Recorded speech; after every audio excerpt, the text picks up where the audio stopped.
Então, geralmente, quando a gente fala de grandes histórias de vingança, a imagem que vem à cabeça é quase sempre, tipo, muito visual, né? É aquele duelo de espadas no meio da tempestade, ou um confronto final no alto de um prédio. Ah, com certeza. A cultura pop acabou acostumando a gente a dar pra vingança essa roupagem super espetaculosa. O acerto de contas quase sempre parece exigir sangue, suor e pólvora, né? Exato. Mas assim, se a gente der um salto no tempo direto para o Brasil de 1875, nas páginas daquele clássico absoluto chamado Senhora, do José de Alencar, a coisa muda drasticamente de figura. A espada vira um talão de cheques, basicamente. Nossa, sim! O campo de batalha deixa de ser um castelo em ruínas e passa a ser os salões super iluminados da elite carioca. E a vingança, bom, ela se torna um contrato financeiro, assinado, selado e muito brutal. É a história definitiva sobre amor, ódio e transações comerciais no século XIX. E é engraçado porque o que torna a dinâmica dessa obra incrivelmente atual é, ao mesmo tempo, uma armadilha muito complexa para quem tenta entender o livro só com a nossa visão de hoje em dia. E é justamente por ser essa armadilha enorme que a nossa missão nesse bate-papo de hoje assume um caráter super prático. Porque, assim, qualquer pessoa que esteja com os cadernos abertos neste exato momento, encarando o exame da UERJ, o Enem ou um concurso público pesado, sabe muito bem que os examinadores adoram usar a senhora para testar o candidato. É um clássico das provas. E a nossa ideia aqui é funcionarmos como um verdadeiro segundo cérebro para quem está estudando. Isso aí.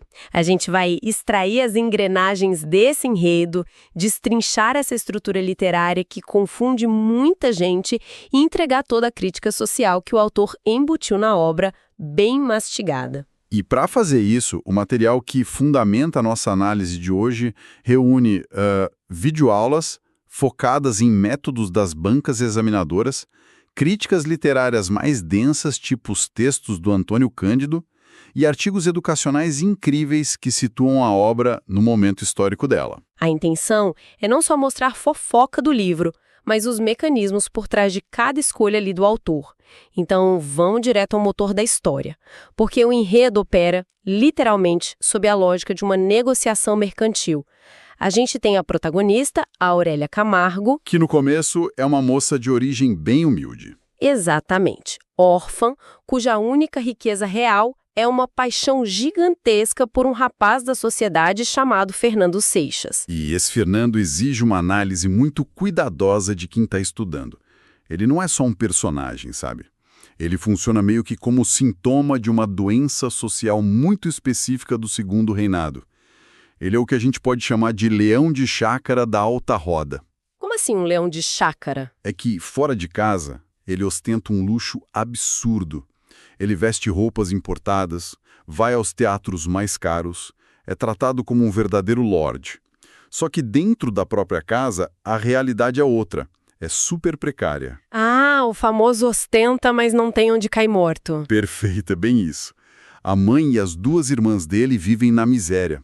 Elas precisam costurar e engomar para fora, tipo, trabalhar pesado mesmo, só para financiar essa fachada pública do Fernando.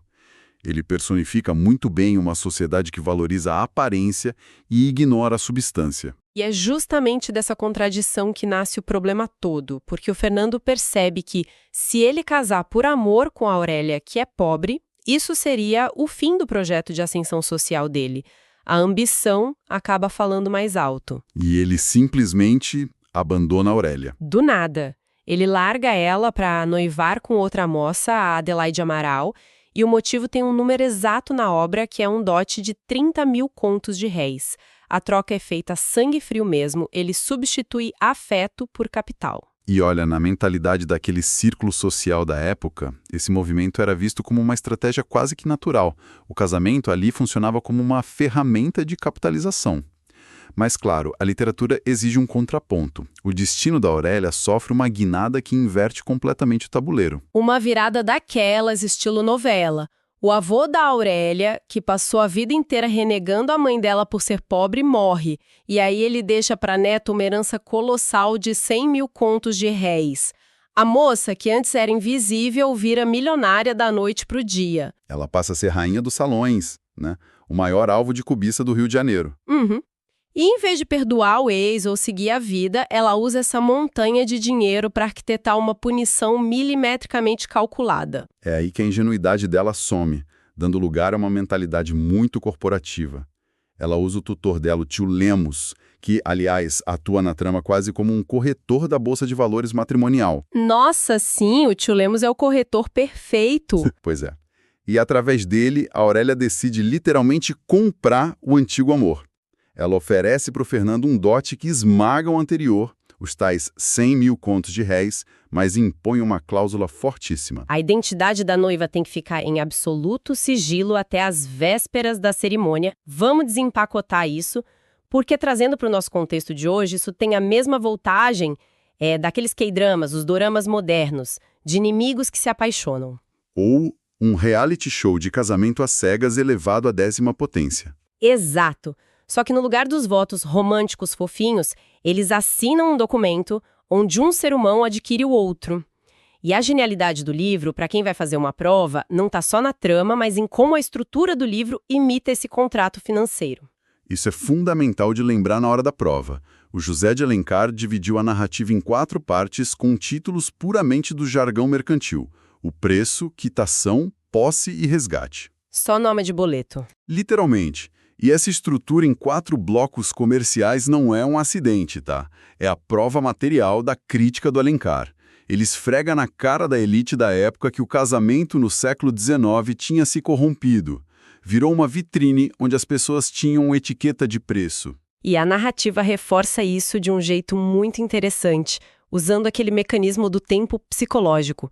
O romance não começa contando a infância triste da Aurélia, lá do início cronológico.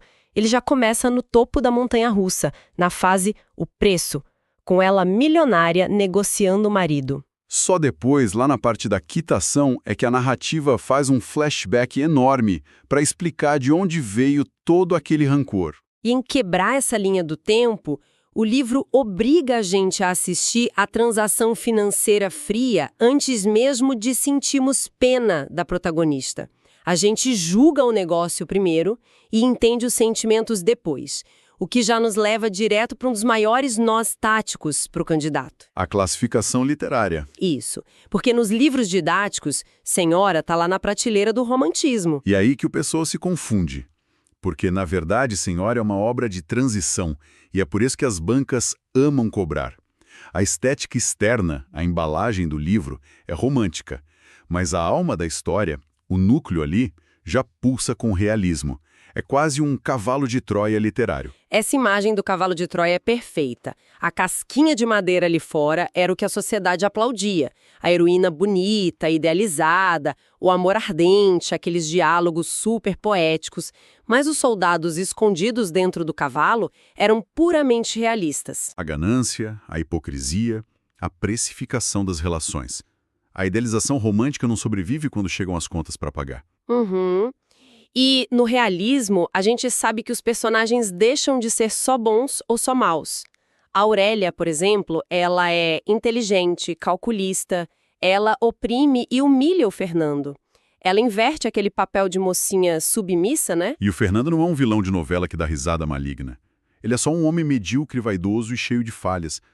Essa ambiguidade moral quebra totalmente com a tradição do romantismo. Aqui é que a coisa fica realmente interessante. Porque para garantir que a gente não perca nenhum desses defeitos, o livro tem uma ferramenta que é o pesadelo de muita gente nos exames, principalmente na UERJ, o narrador. Ah, o famoso narrador onisciente intrusivo. Isso. O onisciente é tranquilo, é aquele que sabe de tudo, lê pensamento. Mas o intrusivo, ele é literalmente aquele fofoqueiro que te conta uma história já dando pitaco sobre o que você deveria achar daquilo, né? Exatamente. Ele não relata os fatos de forma neutra. Ele para a ação para emitir julgamentos morais. E a mecânica disso, nas provas, geralmente envolve a cobrança de modalizadores. Explica melhor essa parte dos modalizadores. Um modalizador é uma palavra ou expressão que denuncia a atitude de quem está falando. O narrador de Senhora não diz só que o Fernando tomou uma decisão. Ele coloca adjetivos e ironias que escancaram a futilidade da decisão. E ele conversa direto com o leitor. Quebrando a quarta parede? Isso. Ele usa a primeira pessoa do plural, chamando o leitor para ser cúmplice daquela fofoca, daquele julgamento todo. Mas espera aí. Isso me gera um atrito enorme. Porque se o livro bate tanto nessa tecla do casamento como negócio, se os personagens são cheios de falhas e o narrador passa o tempo todo julgando essa hipocrisia, por que o final volta a ser tão piegas? O final feliz clássico. Nas últimas páginas, a Aurélia cai aos pés do Fernando, o amor vence. Ele perdoa tudo. Parece que o Alencar construiu o cavalo de Troia, mas na hora de atacar, ele entregou flores. Ele meio que amarelou para agradar o público da época. O que é fascinante aqui, e que quem vai fazer prova precisa ter em mente, é que o final é muito ambíguo.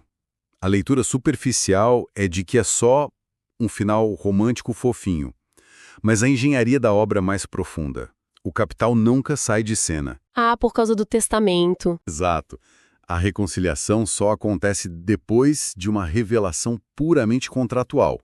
A Aurélia entrega um testamento que ela fez na noite de núpcias, dizendo que, se ela morresse de desgosto, toda a fortuna passaria a ser dele. Caramba! Então, o Fernando perdoa a humilhação no exato momento em que descobre que vai ser o herdeiro absoluto daqueles 100 mil contos de réis. Fica impossível separar onde termina o amor e onde começa o dinheiro. E as bancas exigem esse olhar crítico. O candidato excelente aceita tanto a visão do final romântico quanto a visão de que o interesse financeiro prevaleceu até o fim. A força está na dúvida. Bom, já que a gente abordou essa crítica mais realista, a gente precisa examinar o abismo social que ele retrata. Porque o papel da mulher nessa obra muda muito dependendo de qual lado da conta bancária ela tá. A desigualdade ali é exposta de um jeito bem duro. A mulher burguesa, tipo a Aurélia, rica, tem poder de ação. Vai aos bailes. Mas as figuras periféricas, como as irmãs do Fernando... A Mariquinhas e a Nicota. O contraste delas é revoltante. Enquanto ele tá lá posando de lorde carioca, as irmãs destroem as mãos trabalhando com costura para manter a mentira dele. Para uma mulher pobre sem dote, o casamento era inatingível e a independência quase impossível. É uma base de sacrifício para manter a ilusão masculina.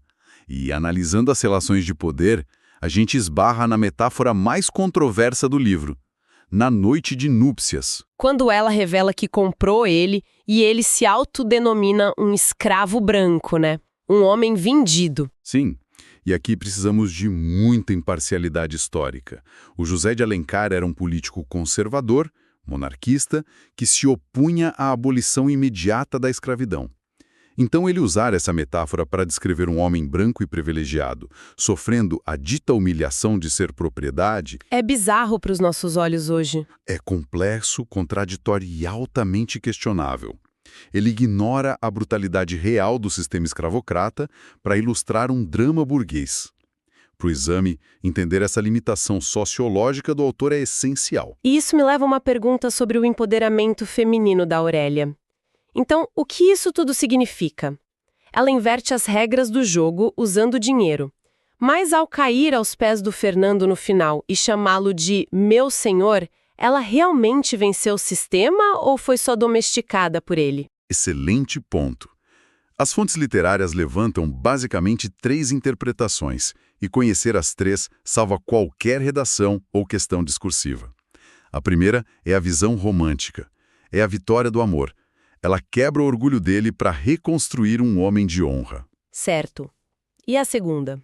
A segunda interpretação defende que o conservadorismo da época exigiu a domesticação da mulher rebelde. A sociedade não aceitaria uma mulher no controle, então ela teve que ser rebaixada ao papel de esposa submissa para o final feliz acontecer. Faz sentido pelo contexto da época. E a terceira via? A terceira inverte isso. É a Aurélia, na verdade, domesticando Fernando. Ela chamá-lo de senhor seria um ato quase performático. Ela moldou à força o marido ideal que ela projetou. Todas essas interpretações são válidas e exploradas pelas bancas. Incrível! Então vamos fazer aquela recapitulação rápida para quem está anotando tudo para o vestibular e Enem. As chaves de ouro são: Senhora, é o marco de transição entre romantismo e realismo. Tem a divisão mercantil dos capítulos. O narrador onisciente e intrusivo que julga a todo mundo, a ambiguidade moral dos protagonistas e, claro, a crítica pesada ao casamento por conveniência da sociedade da época. Perfeito. E para deixar todo mundo que está ouvindo a gente com uma pulga atrás da orelha, antes de fechar os livros hoje, vamos pensar só no título da obra. Senhora. Só essa palavra já diz muito. Sim, no final, o Fernando vira o senhor da casa, entre aspas. Mas todo o poder inicial veio do fato de que a Aurélia era a senhora absoluta do capital. E aí a gente para pensar. 150 anos depois, o poder de ditar as regras das relações parece que ainda está na mão de quem tem o dinheiro. Independentemente do gênero, o capital continua ditando os termos do contrato, né? Exato. O que se diz sobre a nossa evolução social desde 1875? É algo para refletir. A gente continua precificando as relações ou a gente realmente superou isso? Bom, fica a reflexão para os próximos estudos.